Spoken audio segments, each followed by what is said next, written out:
¿Qué tal? Muy buenas a todas y a todos. Bienvenidos a un nuevo vídeo de este canal. En el vídeo de hoy vamos a hablar sobre John Locke, que probablemente sea uno de los 2 o 3 autores más importantes de la historia del Reino Unido, un tipo que nace en el año 1632 y que morirá en el 1704, desarrollando por lo tanto pues toda su vida en lo que es el siglo más convulso y más determinante de la historia de Inglaterra,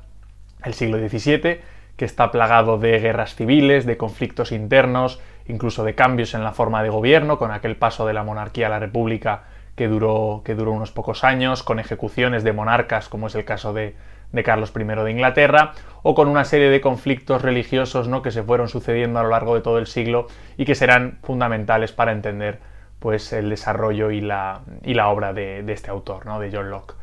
Bueno, este siglo podemos considerar que termina simbólicamente, ¿no?, en el año 1688, con la Revolución Gloriosa y con la declaración de los Bill of Rights, ¿no?, la declaración de derechos que se promulgó en el año 1689, por la cual digamos que el Parlamento se imponía al monarca en su labor como gobernante, en su labor legislativa y de alguna manera pues en el papel que jugaba a la hora de desarrollar la política del país, ¿no? En ese sentido, este es uno de los documentos y de los momentos más importantes de la historia de la democracia y de la historia de la teoría política, porque de alguna manera se impone la monarquía constitucional, se impone lo que viene a ser el papel y la fuerza del Parlamento por encima de la arbitrariedad del monarca, y eso supone pues un inicio de lo que podemos entender a día de hoy como la democracia liberal, ¿no? Bueno, en ese sentido John Locke tuvo una importante participación en todos estos acontecimientos, y además de su labor y de su papel como filósofo político, que es lo que vamos a comentar en el vídeo de hoy, pues también tiene, digamos, un papel muy importante en todo lo que tiene que ver con los debates epistemológicos, ¿no?, y con todos los debates filosóficos que se estaban produciendo, ¿no?, en ese, digamos, debate entre racionalismo y empirismo del que John Locke también participará, ¿no? Sin embargo, aquí lo que vamos a comentar, como decimos, es los elementos que tienen que ver con su teoría política, con el papel que tuvo a la hora de construir una teoría y una doctrina que diera inicio a lo que conocemos como el liberalismo, y en ese sentido pues vamos a ver un poco cuáles son los elementos más importantes de su pensamiento, ¿no? Y en primer lugar, Locke, de la misma manera que habían hecho otros autores, ¿no?, que hemos estado comentando, como Hobbes o como Rousseau, que utilizaban los debates en torno al estado de la naturaleza, ¿no?, para explicar o justificar la existencia del Estado, John Locke se diferenciará de su compatriota Hobbes, que pocos años antes había afirmado que en el estado de naturaleza el ser humano vivía en un estado de guerra constante, donde solo buscaba su seguridad y su autoconservación. John Locke lo que planteará será que no, que el ser humano tiene también otro espíritu en estado de naturaleza, ¿no?, y que tiende también a cierta cooperación y a cierta garantía de su felicidad, pero no necesariamente por medio de, digamos, eliminar la de los demás, y sobre todo planteará que el ser humano, por el mero hecho de nacer, ya es sujeto de una serie de derechos naturales, como son el derecho a la vida, el derecho a la libertad o el derecho a la propiedad, que es fundamental en toda la obra de John Locke, y que por eso pues tiene el derecho a disfrutar de ellos y nadie puede despojar a otra persona de los mismos, ¿no? Sin embargo, lo que plantea es que en ese estado de naturaleza no existe un poder, no existe una institución que sea capaz de garantizarlo, y aquí es donde pues él plantea, ¿no?, en su teoría también del contrato social, que los seres humanos, ¿no?, pues por medio del consentimiento mutuo ceden una serie de derechos, ceden una serie de elementos que están dentro de su persona, dentro del estado de naturaleza, pero que entienden que es razonable, ¿no?, entregarlos a una instancia superior que sea capaz de gobernar con el objetivo de precisamente garantizar esos derechos, ¿no?, el derecho a la libertad, el derecho a la vida y el derecho a la propiedad, junto con otra serie de derechos que también John Locke incorporará a lo largo de su obra, ¿no? Por lo tanto, pues la labor del Estado, como decimos, será garantizar esta serie de derechos, pero también con la preocupación constante que está en John Locke y prácticamente en todos los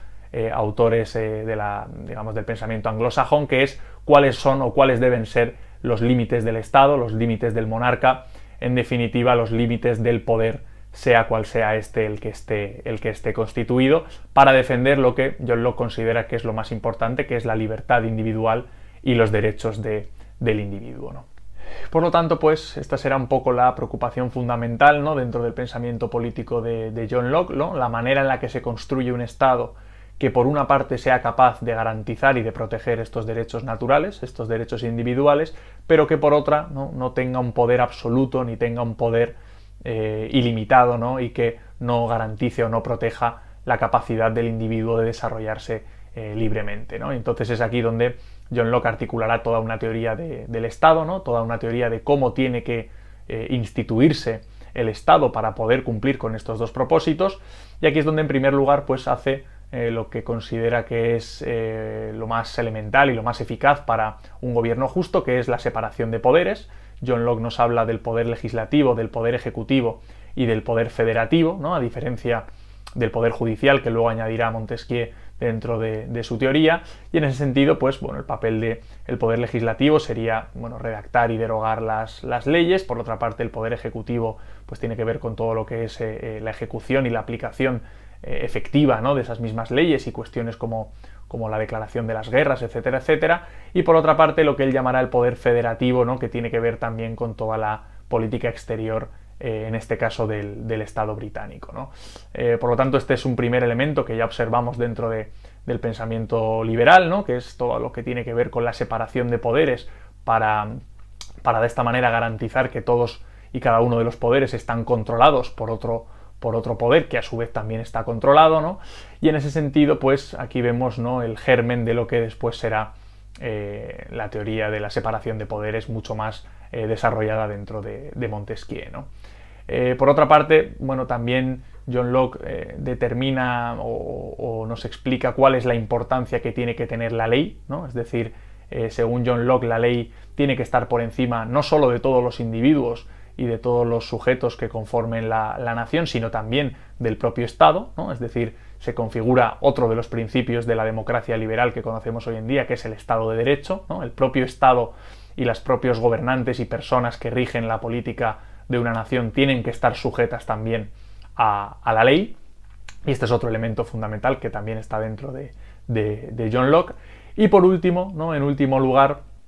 todo lo que tiene que ver también con la función representativa que tienen los políticos, en este caso en la Inglaterra del siglo XVII y XVIII, ¿no? Es decir,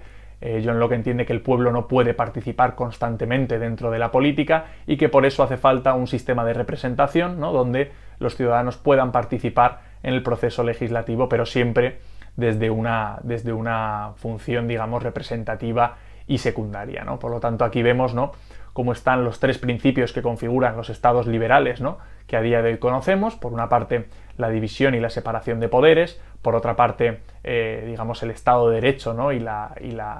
digamos la superioridad de la ley, ¿no?, por encima de cualquier otro tipo de arbitrariedad, creando también constituciones fuertes; y por último, pues esto que comentábamos de la dimensión representativa del poder, ¿no?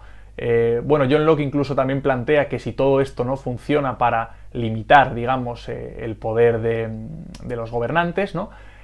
pues si todo esto no es suficiente, también recoge lo que será el derecho de rebelión, ¿no?, que es, digamos, la capacidad que tienen los individuos o los gobernantes o una serie de gobernantes si están descontentos con aquellas personas que ostentan el poder político de manera efectiva, ¿no? Y esto es un elemento muy importante porque digamos que todos los revolucionarios americanos que se independizaron, ¿no?, de la corona británica a lo largo del siglo XVIII se acogieron a este principio de rebelión, ¿no?, a este derecho de rebelión. Por lo tanto, pues también, ¿no?, viendo un poco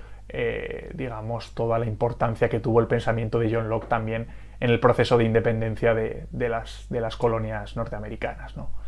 Y por otra parte, el último de los elementos que es importante tener en cuenta a la hora de entender el pensamiento político de John Locke es todo lo que tiene que ver con la dimensión religiosa, ¿no? Es decir, John Locke es el primer autor que hace tratados sobre tolerancia religiosa, es el primer autor que, consecuentemente con su pensamiento político y con su pensamiento filosófico, plantea que la libertad religiosa es un aspecto fundamental dentro de la libertad individual de cada uno de los ciudadanos, rompiendo por lo tanto con esa tradición que decía que la religión del rey debía ser obligatoriamente la religión de todos los súbditos. Y en ese sentido, pues John Locke no tiene problema en reconocer religiones incluso que no son cristianas, como es el caso de la religión judía o de la religión musulmana, pero nos encontramos con un elemento que es muy particular y que es muy curioso y que nos llama mucho la atención, ¿no?, desde desde la óptica de hoy, ¿no? Que es que John Locke plantea que se debe prohibir la religión católica, ¿no? Bueno, como sabemos, en Inglaterra en aquella época pues había un dominio de la religión anglicana, ¿no? Como una vertiente, digamos, de todo el entramado de la religión protestante que se hizo fuerte a comienzos de la Edad Moderna, y en ese sentido, pues también entendiéndolo como un contexto puramente político e histórico, John Locke entendía que, bueno, pues la posibilidad de que existan católicos dentro de Inglaterra implicaba que pudiera existir un monarca también católico, y eso, o una influencia muy grande del catolicismo dentro de la corona, y eso de alguna manera debilitaba los intereses de Inglaterra porque digamos que el catolicismo se asociaba a un poder de Roma y a un poder también de la otra gran potencia europea que era Francia. Por lo tanto, ¿no? Digamos que satisfacer el catolicismo o desarrollar el catolicismo dentro de Inglaterra era servir a los intereses de Roma o por otra parte de Francia, ¿no? Y en ese sentido, pues nos llama la atención cómo John Locke es tremendamente firme en la condena del catolicismo, como lo es también en la condena del ateísmo, ¿no? John Locke también plantea que no se debe tolerar a los ateos porque, digamos, al ser ateo no tienes ninguna creencia y por lo tanto no tienes ninguna moral, ¿no? O sea, es decir, para John Locke las personas que son ateas son personas que carecen de moral, ¿no? Por lo tanto aquí vemos que existe cierta tolerancia o cierto avance con respecto a la tolerancia, con respecto a lo que venía anteriormente, pero sigue siendo, digamos, muy limitado en términos de que no recoge ni a los católicos ni a los ateos, ¿no? Por lo tanto, pues bueno, estos son un poco los elementos más importantes del pensamiento político de John Locke. Vemos su importancia, ¿no? En todo lo que tiene que ver con la construcción del Estado liberal, de la separación de poderes, de la sujeción del Estado a la ley. Por otra parte, también su importancia en Montesquieu, ¿no? Que será el autor que posteriormente desarrollará con mayor eficacia todos estos elementos, y también pues su importancia histórica, ¿no? Por lo que hemos comentado de que los políticos y los revolucionarios americanos que se independizaron de Inglaterra pues utilizaron muchas de sus teorías, sobre todo la referida al Estado, al derecho de rebelión, y por lo tanto, pues como vemos, John Locke es un autor que inspiró, ¿no? A muchísimas personas y a muchísimos políticos a lo largo de los siglos posteriores, ¿no? Por lo tanto, pues bueno, si os ha gustado el vídeo, dadle me gusta, suscribiros al canal, mandárselo a vuestra gente y nada, que seáis felices, ¿no? Un abrazo.